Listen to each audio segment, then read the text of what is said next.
Hello, welcome to stream number 86 in this series where I'm programming an NES game live on Twitch from scratch. Let's jump right into it, and I'm going to try and do a short one today. I want to finish up, as those of you who follow me on Twitter may have noticed, I'm trying to finish up Zero Pages episode 3. I'm almost done. It's almost, I think it's just shy of 20 minutes long, which doesn't seem like a lot in terms of video, but anybody who's ever edited a video of any length knows that for anything other than like my live streams that I just record, it's a lot of work, a lot of time between voiceover and then putting the graphics together. And I think what I'll do after this episode 3 gets posted, see what topics people want to hear more on related to assembly language as kind of a follow-up to episode 3, and then do some like 3.1 and 3.2 type advanced assembly concepts where we skip past all the explanation, because part of what took so long was how much time I spent explaining the lead up to what assembly language is and why it's used, which I think is important for that kind of video. But as we want to touch on later topics, it's not going to be necessary. You can refer back to the first video. So we'll see what people think about that. As far as actual assembly code goes, it's pretty simple and straightforward, but it just has one full sort of example and a couple of small examples explaining things. But we can touch on more as people watch it and have feedback, which is the nice thing about these videos, is that people have been watching and asking questions on the recordings, which is cool. I'm glad people are getting something out of them. So tonight, like I said, I want to keep it short, and I was thinking what I'll do is implement some basic collision detection with the enemy bullets, and if that goes quickly, we can try, I don't know, something else. We can add something else to the game, but we'll stick in 6502 land for the evening. So let's get started with that. So we have our enemy bullet code here, and all it's basically doing is it's got 3 different possible states, right? It's got a state that moves it to the left, to the right, or straight down, and it gives a pretty decent effect. Obviously not anything amazing or complex, but it gives us a nice little pattern that we can utilize. So it does that spread pattern, and basically what I want to do is, when we detect, like right there, that bullet collides with the player, we want it to transition the player to the explosion entity and then have that take place. So let's do that. That should be pretty straightforward, but it uses my least favorite thing, which is comparisons on the 6502 for greater than and less than. And if you remember the code that was being written for the I forget what that was for. Was that for the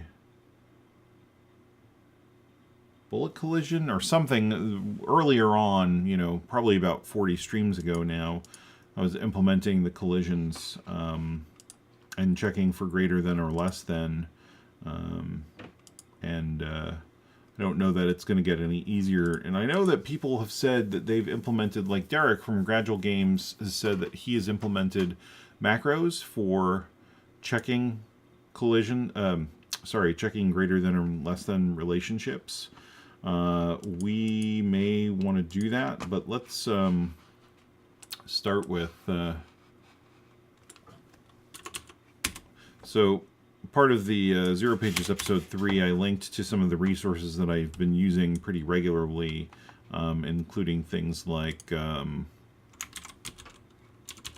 this page and also Nerdy Nights by Brian Parker, or Bunny Boy, which is a great resource. It has a lot of detailed information, and then also the Skildrick 6502. We've used that on stream quite a bit as well, just because it's really nice to be able to run this code in a browser without the NES code. So again, I'll link to all of that in Zero Pages 3, but let's look at this here. So we want to do a comparison of two unsigned numbers. I think that's actually pretty easy. It was the signed comparisons that got complicated, because we were doing the signed comparisons, and you have to do this whole thing where you're carrying out the exclusive OR here for the comparisons. It's anyway, all right, so the nice thing about this is the enemy bullet only has to compare its location against one thing. It only has to check against the player, as opposed to the player's bullet, which needs to check against all enemy entities. One thing I was thinking about that we never really... Actually, I don't know if that's true. Let's take a look. One thing I was wondering about was if the player bullet code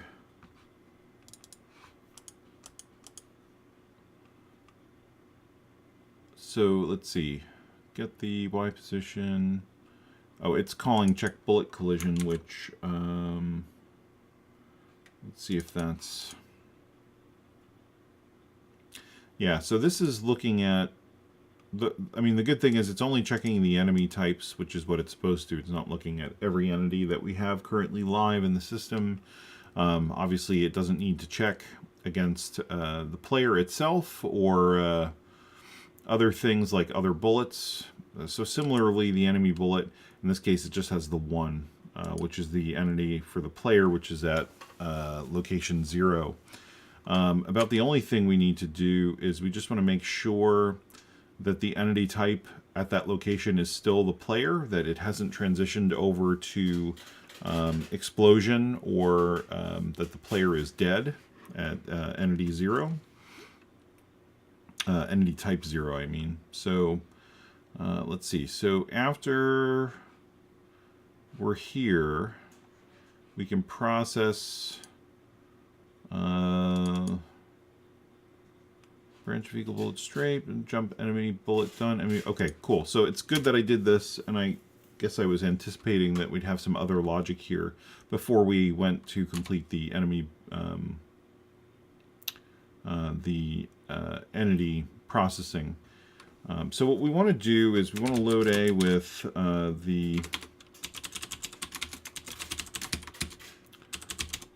the type, and we know that we don't need to use the offset because the player is always going to be at offset 0. And then we're going to compare it to what is it, entity type.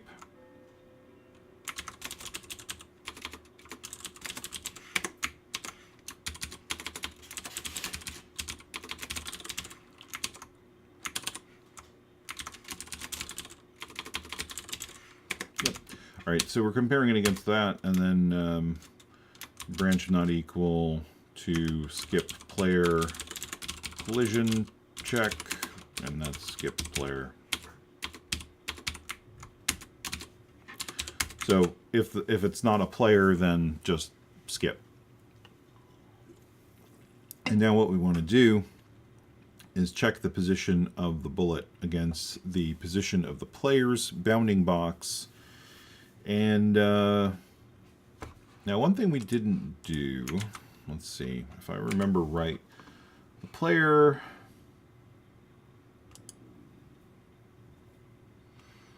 player has this collision file. I want to say that it defines the number of collision, the number of bounding boxes, and it's not going to let me do that. Number of bounding boxes and then the actual bounding information.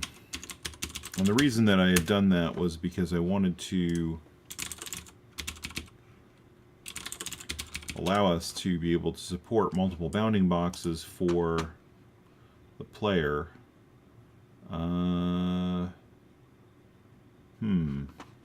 Let's take a look at if the asset tool is lying when it generates this.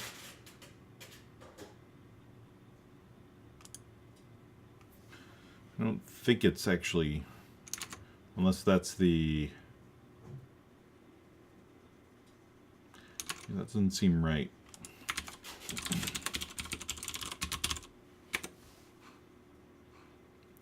Number of collision points,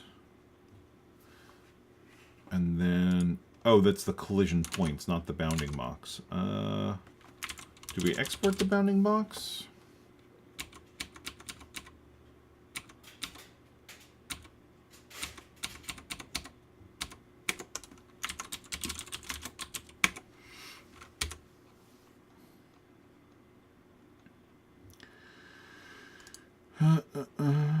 No. Object, position, X, Y.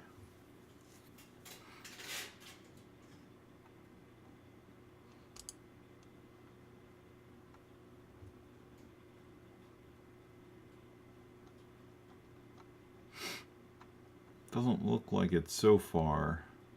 I mean, that's not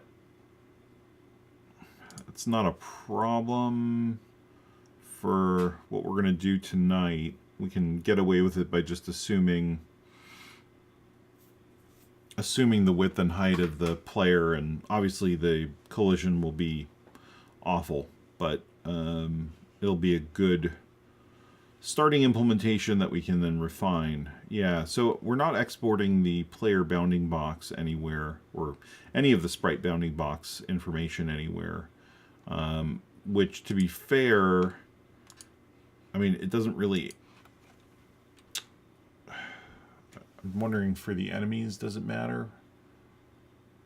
I guess it does, and if I remember now correctly from the previous tests that we had done, if you shoot the enemies, it only captures the collision of the bullet on the sort of the top left of that enemy.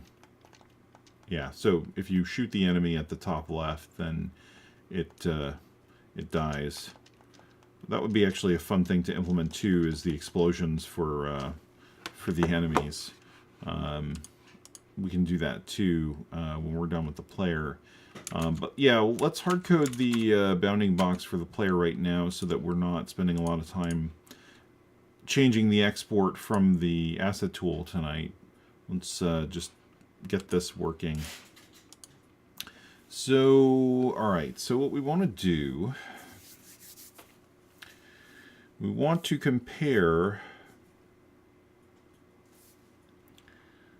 the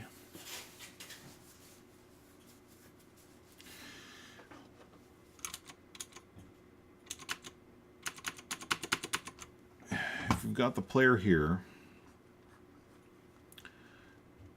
we want to compare the bullets bounding box, which is just an 8x8, and we want to see where it is in relation, right? And the simplest way, which is probably what we'll do, is we'll just say, okay, given the 4 points of the bullet, is it within the X and Y of the player location and bounding box? There are definitely faster ways, I'm sure, but for now, I actually just want to implement it and get it working. And if we find that with the number of bullets we plan on having, it ends up being too slow, that's okay. We'll fix that and figure out a faster way check. I mean, again, we're only checking against the one entity, which is the player, so it makes it pretty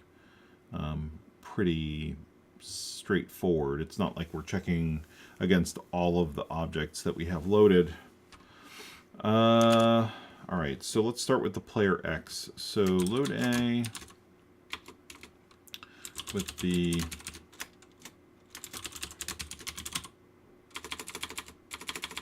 wrote that wrong. Entity X position. And then we want to compare it to entities X position X, right? So X is the position of the position of the bullet that we're checking currently. And let me just refresh my memory here, because like I said, it's been a while since we did that. If we're just comparing,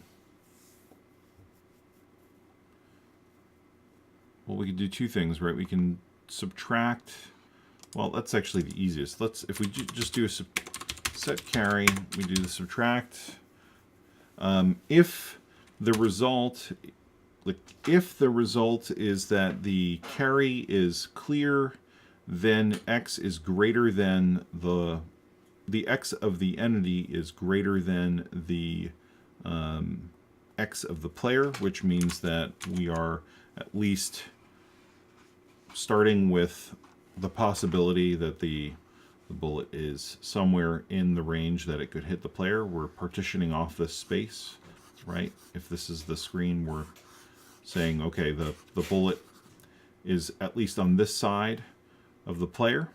And then we want to check and see if it's within this space as well, and partition this off and make sure that we're not past the player. Branch carry clear to skip player collision check. So if we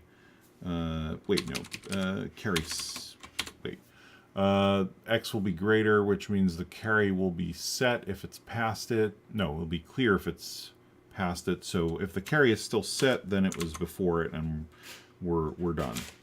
All right. So then, and like I think we've talked about this before. This is just the equivalent of doing something like enemy.x is greater than or equal to player.x, and enemy.y is less than, x is less than player x dot plus width, right? That's what we're writing here in pieces. So then load A, entities plus entity X position, clear the carry, add the width, which is 16. Then set the carry and subtract the entities, entity X position, X. And so if it is then again greater than this position, then we know that the bullet's X position is actually less than, greater than the width of the player, right? Which is not what we want. So then we're done there. Now the other thing that we're not checking is, I guess we want to check. All right, so what about the enemy X plus the width? So we'd say enemy.x plus width is greater than or equal to player.x, and then enemy.x plus width is less than or equal to player.x plus width, right? We're just checking for overlapping bounding boxes, or essentially bounding boxes. And again, I don't freak out that this isn't the fastest way to do it. I know it's not that big a deal. We'll figure out a faster way later if we need to. All right, so that is the X position plus the width. Let's actually store that because we're going to need it again. So store A into temp1, and then we're going to need the well, we'll do that after we do this comparison. So again, subtract and branch if carry is set. No, branch if carry is clear to skip player collision check, right? So if it's clear in this case, then it was greater than over here, which is not what we want. We actually want it to be less than, technically less than or equal to, but that's okay. It's close enough. All right, so now we want to load A with entities plus entity X position, X, and clear the carry and add carry 8. And that will be our, this is enemy X plus width, right? So let's just, we can even break this down so that we've got this kind of for later reference, so I remember what I did and why. This is enemy.x is greater than or equal to player x, and then enemy.x is less than or equal to player.x plus player.width, and then carry storing, yep. So is greater than player.x. So clear carry add, store that because we need that later. So load A with temp1.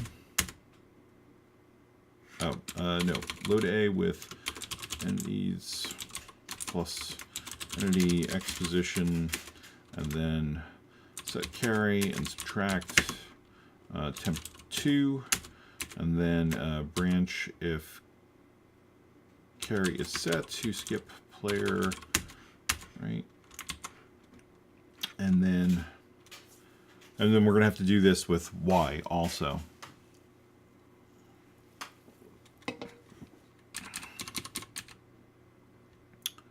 All right, so branch carry skip collision check. Then load A with temp1, which is our player width plus player x. Compare it to temp2, which is the enemy x plus enemy width. Wait a minute. Do we want to do that? If this is... Let me think about that for a second. If the x is... What we actually want to do is, if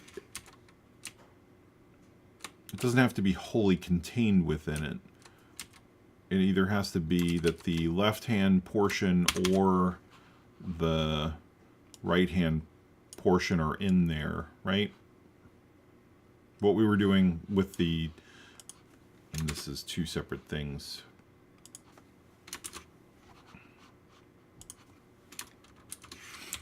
What I was saying here is that either it has to be completely within, which is not, I mean, technically that could happen, but we just want to see if there's any overlap in the X at all.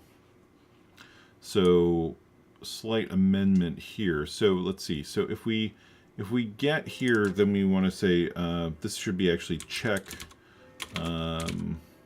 bullet width, and that will be here. So if we subtract carry, branch carry set, so we want to check the width side of things. If the carry is clear, then we want to check if it's, now that we know it's at least on this side of the bounding box, we have to check if it's not past the edge of the player. If it is, then, well, then we know the width is definitely too far. So we don't have to bother checking anymore, right? Because if enemy plus width sorry, if the enemy left-hand side is past the edge of this, the right-hand side of this, then there's no point in checking, and we know the width is just going to add to it. It's going to be even further away. So we're good there. Subtract carry, branch carry clear, and then if we're good there, we want to jump to check collision Y, which is check collision Y over here. So, all right, so that's that, right? We've checked that. If the thing is past the left, then check to see if, let's see, if it's not past the left, then we want to check to see if the width side is. If it is past the left and it's not past the right, then we want to go to check the Y. So here we're checking the width portion, and we're setting up our enemy width in temp 2. The only problem with what I'm doing here with temp 1 and temp 2 is that it's not going to be consistently available. So let's fix that, because right now the way it's set up, it only will be set in temp 1 and temp 2 if we get to that part of the code, and it's not guaranteed. So load A, clear carry, add carry 16, store it into temp 1, and then load A entities plus entity X position X, clear carry, add carry 8, store in temp 2. All right, so set up our player and bullet width values. We'll want to do the same thing for the heights as well. So let's clear carry. Let's just load this with temp 1, which we've pre-computed. And then this, we're going to load this with temp 2.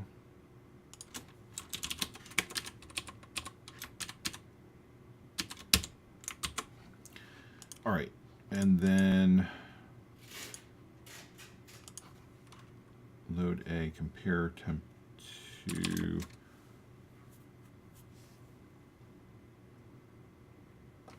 Load A, that, load A, X position. Oh, no, I didn't mean to change that. That was,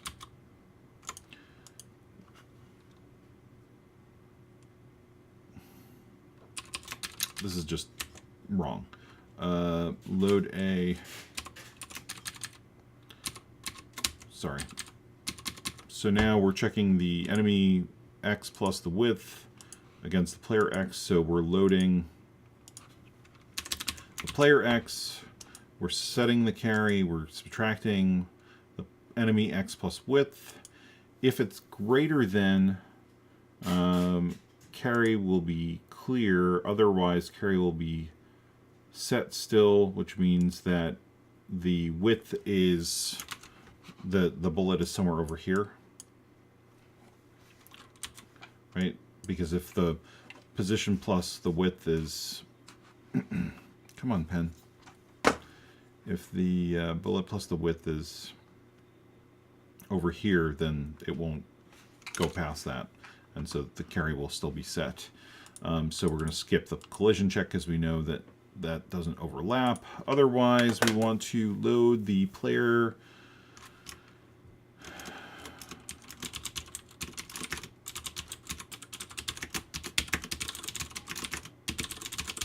right? So we want to just load that and set the carry and subtract the enemy width, position plus width, and if the value is greater than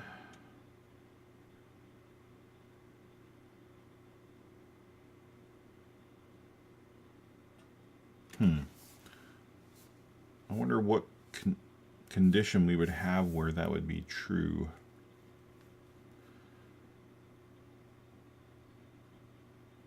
I guess if the bullet were big enough that it would engulf the player, you could have that scenario, but I guess we don't. We're not going to have that. So if the width is past the X but not within. You know, I didn't really consider that. I don't know that we care about it for tonight. Sorry, I'm kind of thinking about this. Like if the bullet were somehow bigger than the player, you could have a scenario where this is to the left of that, but also this is to the right of that, and so it's kind of covering the whole player. But that's not the case we're going to be dealing with. We know that it can't cover the whole thing because it's so small. So if it's past the end, we will have the carry clear. So branch carry clear to skip player collision check. Otherwise, we now need to just fall into check collision Y. All right. Just make sure I didn't make any code syntax issues. No reference to entities is undefined. 47.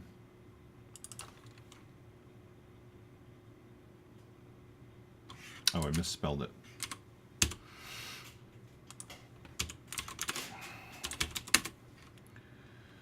Symbol temp 1 is undefined. What did I... Really?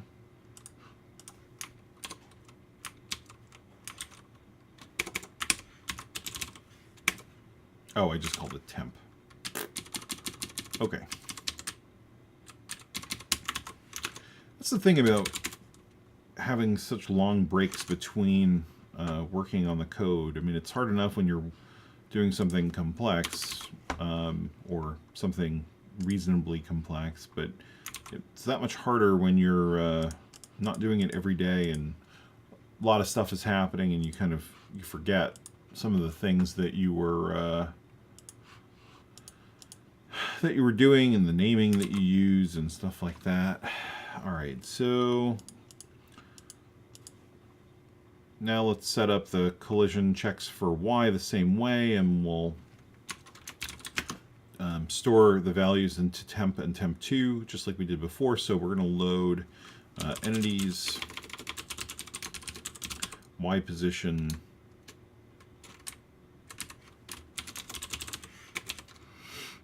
and then we're going to clear carry and add 16 and store it into temp, and then we're going to load the Y position of the bullet, clear the carry, add 8 and store that into temp2. And then same deal as up here, right? We're saying, okay, if the Y position overlaps at any point, then we know that the X and the Y both overlapped at some point, and so we have a collision. So let's do that. So load A with entities,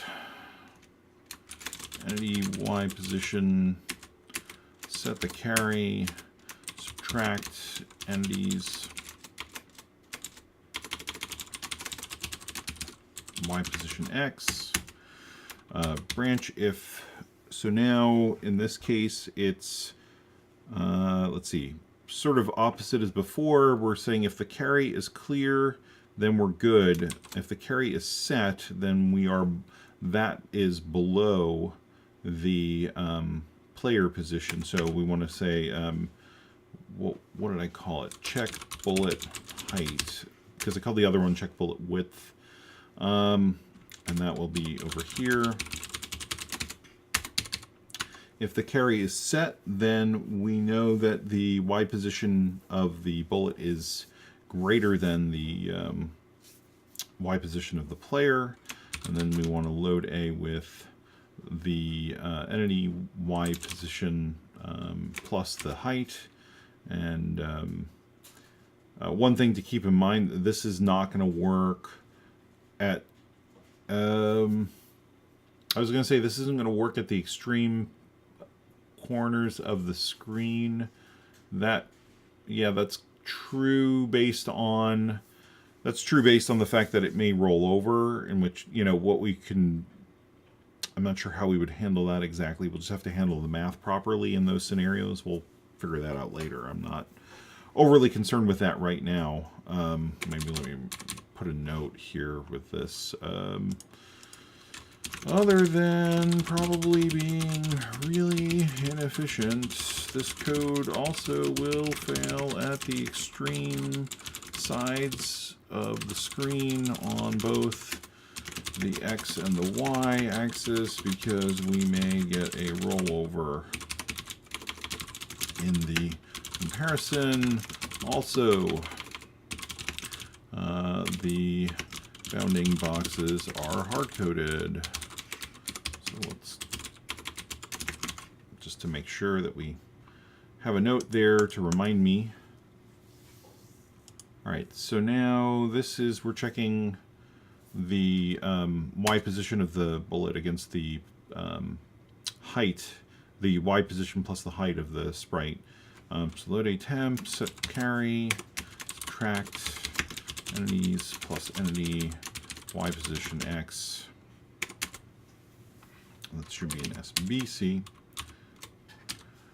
And so if the carry is clear, again, similar to the X, we don't bother checking the width, because we know that if this position is past the bottom of the sprite, then the Y position plus the width, the height, will definitely be past the sprite. So branch if carry is clear to skip player collision check. All right. Now, if we've gotten that far and we're good, then we just want to, we're done, and we will say jump destroy player and entity. Destroy player and bullet.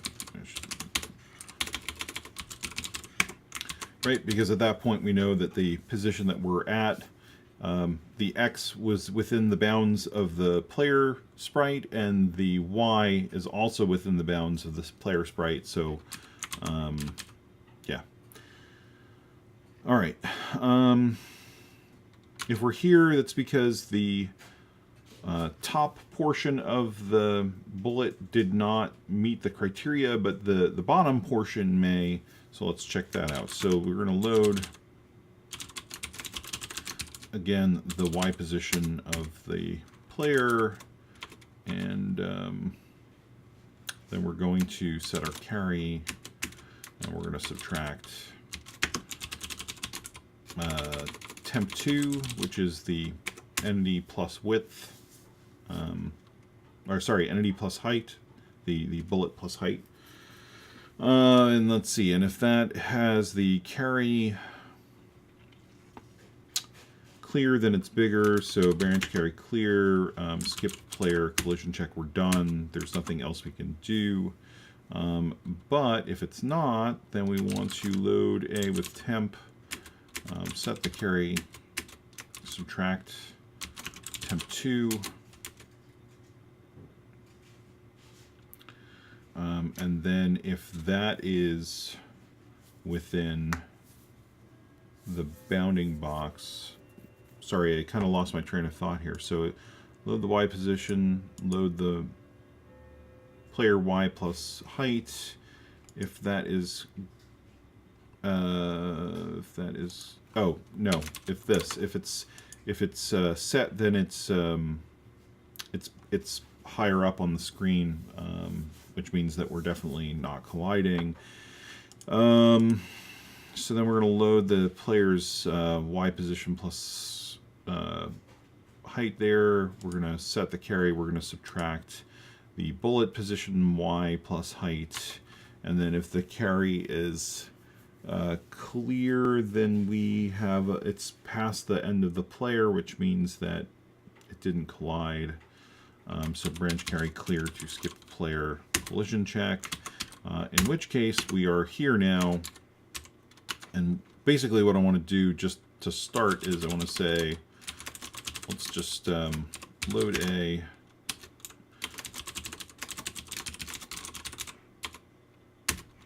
Load explode, and then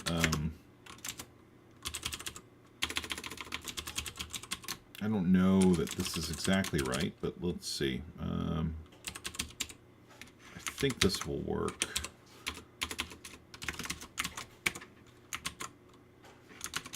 We're just changing the type to be the explosion. Range error, flyby 46.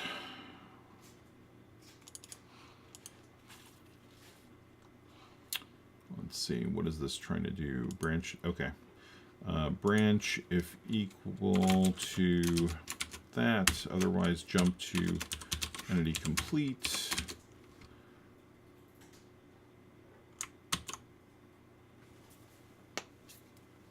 Okay, let me just have to fix that range error there. All right, so that assembled. Let's see what we got. Should be interesting. Let's proactively bring up the debugger.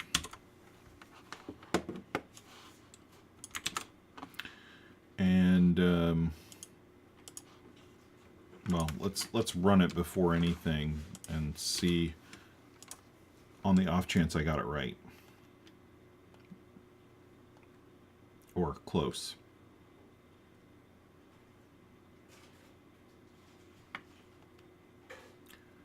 Okay.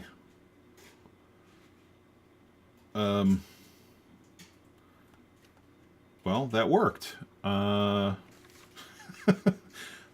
was clearly not expecting that to work the first time.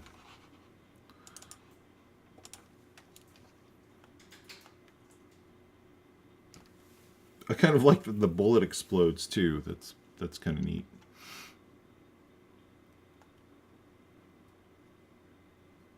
That's not bad. Let me see if I can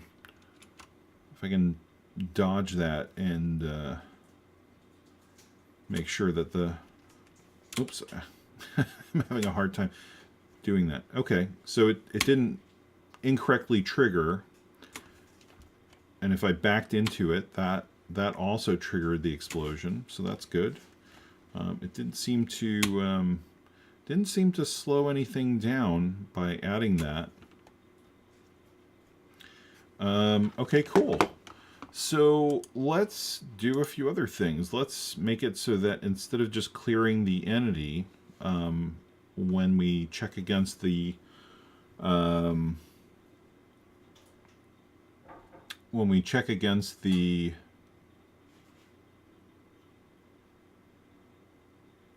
yeah, so instead of just destroying the bullet and the entity when we shoot the enemy, let's just go crazy with explosions.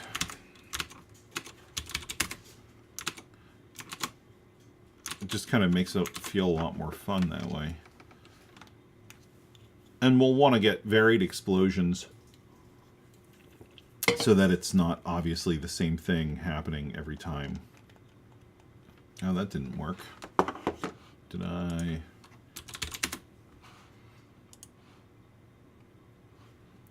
Load A, no entity, destroy the bullet. Am I lying about which one is which? No. Load A, explode, type finish bullet. Or maybe there's a separate section where it's doing the same thing.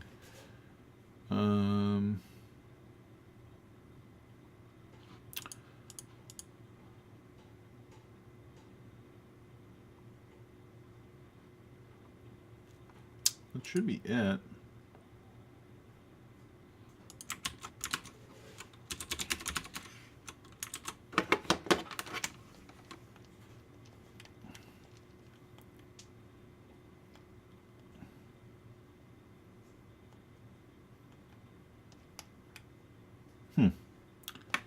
Is it actually even changing the type, or is it just getting wiped out? Let's take a look with this in place here.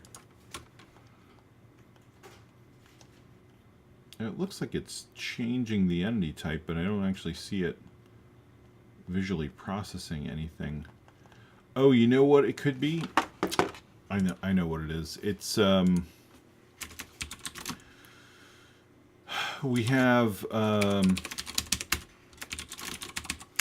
we're using these variables data and counter, I believe, for the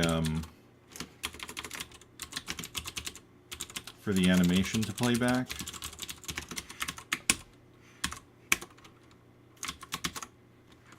And I think that's why it didn't. It's swapping the type, but it's not actually data and timer. It's swapping the type, but it's not actually causing it to play back the animation properly because the data and the timer are not set properly to allow that to happen correctly. We should probably do the same thing for when the bullet triggers the enemy firing at the player, triggers the player dying.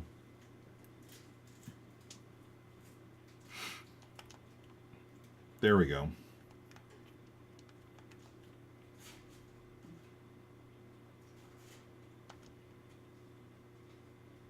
I'm just waiting for the we have that wave of enemies that are going to come out in a second here. Oh, okay. I got killed.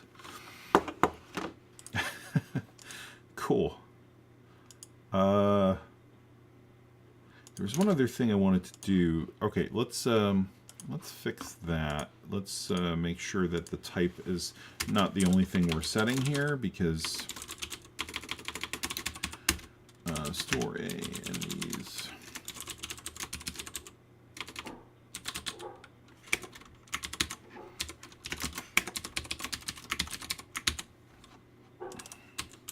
We want that to happen appropriately. What else was I saying that we wanted to do? Let's see, when you blow up. Okay, so that was it. So when you fire at the enemies and you hit them, they explode. When you get hit by enemy fire, you explode, and their bullet explodes. About the only other thing we could implement maybe tonight is that if you actually crash into an enemy, then your ship and their ship explodes. Oh, I can still fire for...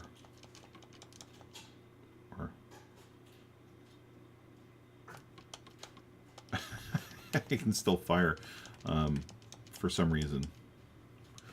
Should probably fix that.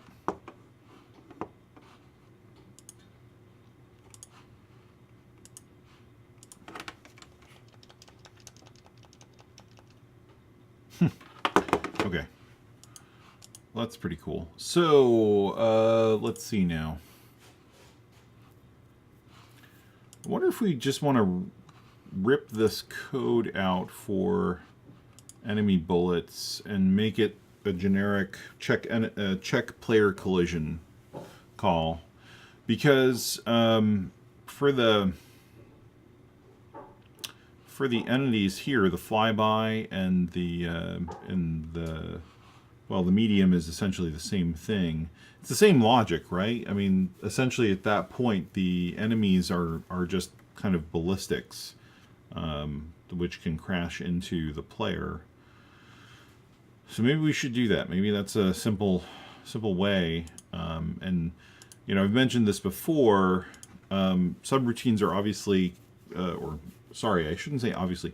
Subroutines are slow compared to what we're doing here. So we could inline the code by just including the file and having that get called by yeah, let's do that. Let's do that, because it is technically more efficient, and I know we're going to be calling this a lot. The only problem is, let's see, so what we want to do is we want to define what's called a scope here. And the reason we want to define a scope is because we want these labels not to interfere with the other places we're going to include the file. So check player collision. So a scope is, if you've ever used any other programming language, it's similar to like a namespace kind of concept. It's basically just partitioning out. It's partitioning out the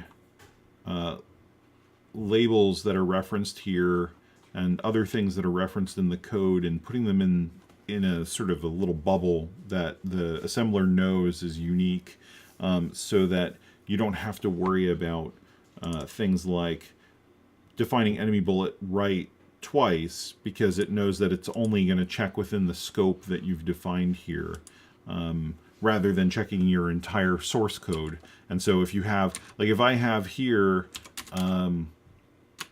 if I said we have a label called clear entity already, and if I said clear entity here, like that, other than breaking our code, it's going to complain that clear entity is already defined, right? But if I if I move this into this scope, then the problem goes away, and it's because this is a label that's unique to this scope. It's not looking throughout all my assembly code, it's looking just within this area between the scope and end scope. Hopefully that was clear. So let's do this. So let's include check player collision.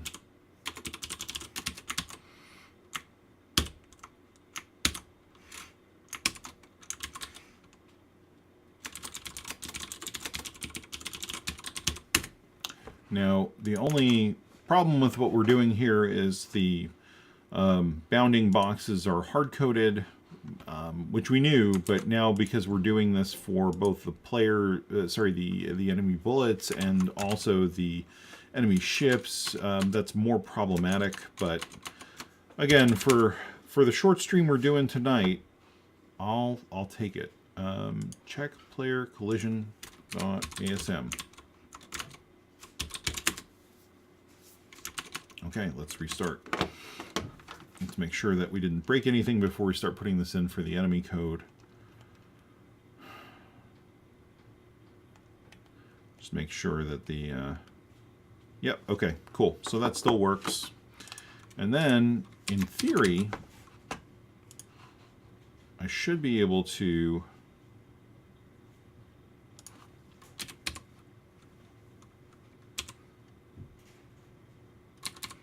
should be able to, let me see, branch, carry clear, jump, clear entity, compare branch if equal to clear entity, otherwise, okay, so otherwise we're going to check our player collision there.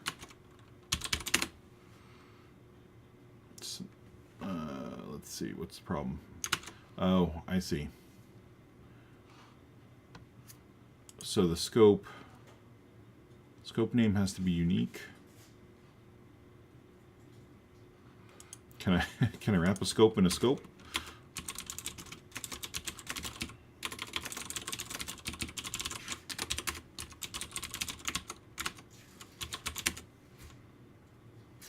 Yes, apparently I can. Branch not equal to that, otherwise jump, skip, player, collision, check.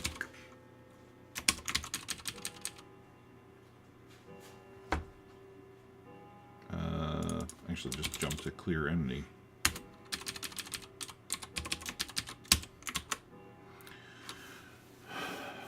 Branch if not equal past that, otherwise it clears the entity. Okay, yeah. Let's see if that works. I don't. Yeah, it seems to let me do the multiple levels of scope. I've never tried that before, but it's an easy way around the problem, I guess. Oh, Okay, I don't know why they're all shifting like that. It's probably some sort of weird bug in the that I introduced. Okay, but the player colliding with the enemy does cause them both to explode. All right, so what is? Oh, okay. I bet you. Wow, my monitor just keeps doing that thing I was talking about before I started recording, where the menu just keeps flashing. Sorry, total sidetrack. Why is the Y position, or sorry, why is the X position changing? So the flyby, load, increment data X, load A, compare, branch if not equal, fire enemy bullet, so load it, store into T1. That's the X position. Right, those are the... that adds the map object. That's the countdown. If the countdown is... oh. I'm not sure what this is actually jumping to. That's potentially part of the problem. It might be jumping to this, but let's give it a real name. Compare branch if not equal to skip. No bullet. No. Wait for bullet. How about that?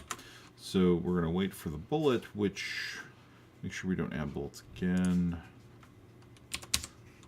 Wait for bullet. So now we're incrementing the Y position. Process flyby skip. Increment. Do we use that? Doesn't look like we use that. Increment, load, compare, branch, load, blah, blah, blah. Add map object, add map object. Okay, so we don't need this label. So increment the Y position, load the Y position, check it against E0. If it's not equal, then jump to here, otherwise clear the entity. You can see that actually modifying the X anywhere, but that doesn't mean it's not. Obviously something is messing with it.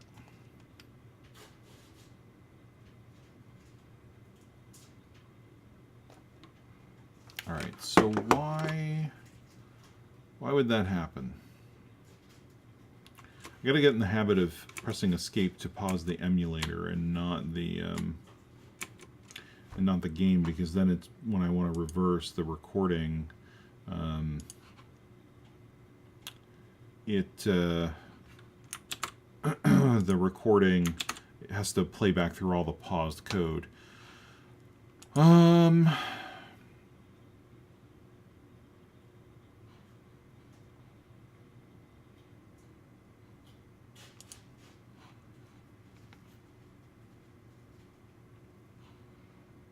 Load A X. Load A enemy bullet, store A, T1, load A X, load A Y. Okay. I wouldn't be doing anything.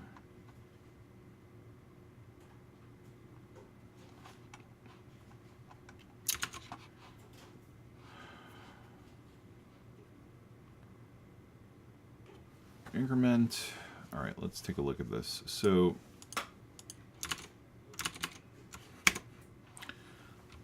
we're incrementing that, and we're loading it, and the value is 21. We're comparing it. If it's not equal, we're waiting for a bullet. Increment the Y position, load A, the Y position.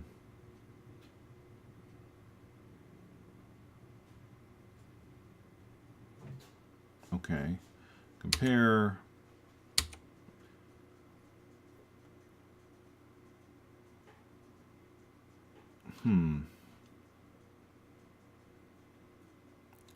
Well, that shouldn't matter.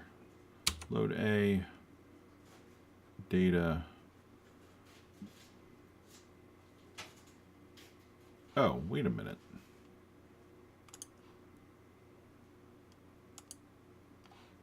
Oh, it's... Did I take too much code? I did. I took too much code here. So this is the bullet code. And it was processing the enemies like they were bullets. So that should fix that. Skip player collision check in enemy bullet.asm. Skip player bullet check.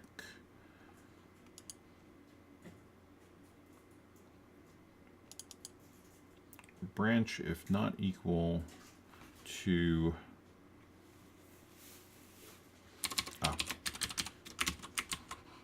now I took too much code away.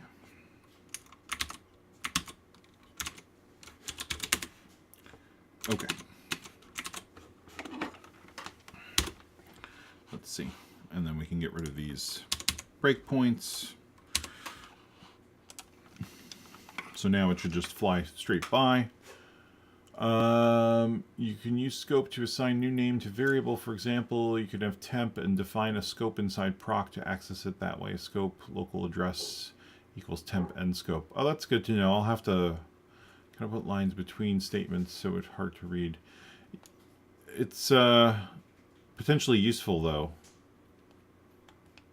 just to kind of name things. There we go. That's working as expected, and then that destroys them both. Cool.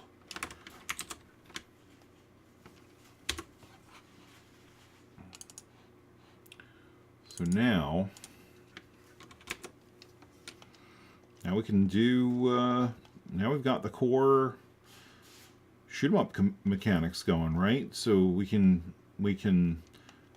fire bullets, we can dodge the bullets because they actually cause us to explode if we get hit, if we crash into an enemy. We both get taken out.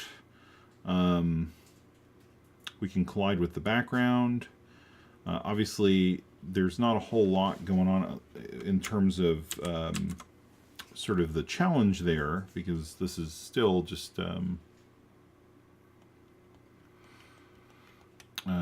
this is just kind of test stuff. But part of what we're working on, you know, outside of the stream, and part of what we're discussing outside of the stream is kind of helping with this, you know, what we're calling sort of the illusion of speed, right? The idea that when we're in this mode, you know, which may sort of be a high altitude mode in the game, where it gives the appearance that you're way high up. Obviously, the graphics have to be different. They have to look like you're much further up. But also, excuse me, but also the way the enemies move should reflect a high speed of travel, regardless of whether we're in this mode where the background is moving slowly, or we're in a mode where the background will be moving rapidly because we're closer to the ground. And so as part of this, you know, we have to figure out what we can do graphically to give that sensation of speed, right? Because, I mean, it's all a trick, right? This is all just pictures moving. There's nothing, there's no actual speed. You're not in an actual plane. I know that sounds dumb and obvious, but right, like the point of the game is to give that illusion, and you suspend your disbelief while you're playing, and you have this sense of flying at a great height and fighting these enemy ships, and it needs to work in a certain way to give that perspective to what's going on. And conversely, we want to make it that when you are flying closer to the ground, the challenge there becomes now obstacle avoidance, in addition to the enemies coming in and firing their weapons at you. And we're working on sort of the ideas of what that'll look like, how that'll play, how we can fit that into the game with multiple levels.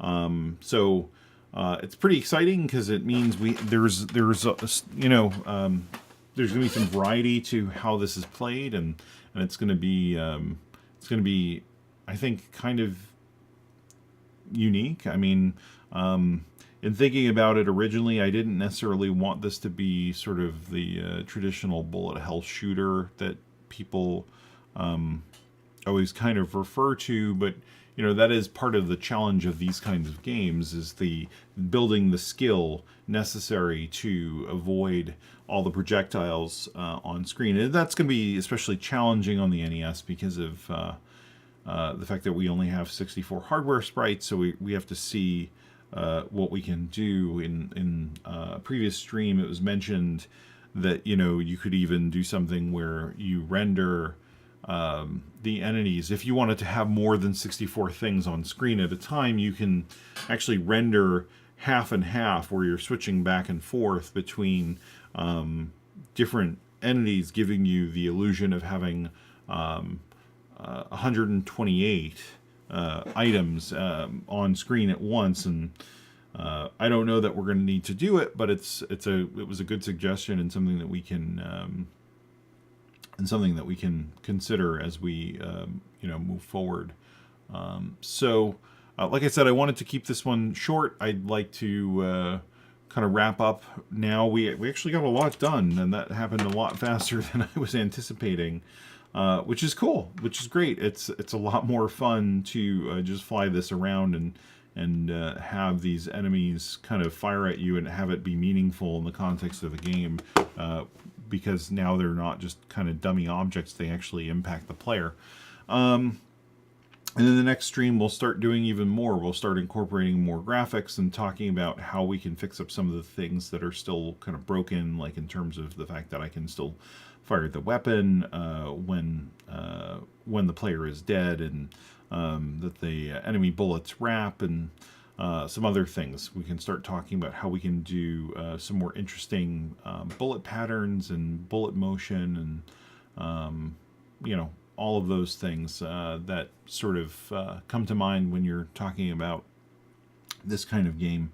Maybe get some more art from Jordan incorporated into the background, so that it's not just these blocky graphics that I put in as placeholders. So as always, thank you for watching this tonight rather short stream, and that makes up for all the 3+ hour ones that I did in the past few weeks. But if you want to reach me, I'm on Twitter at Clairvis. I'm on Nintendo Age as Zelius.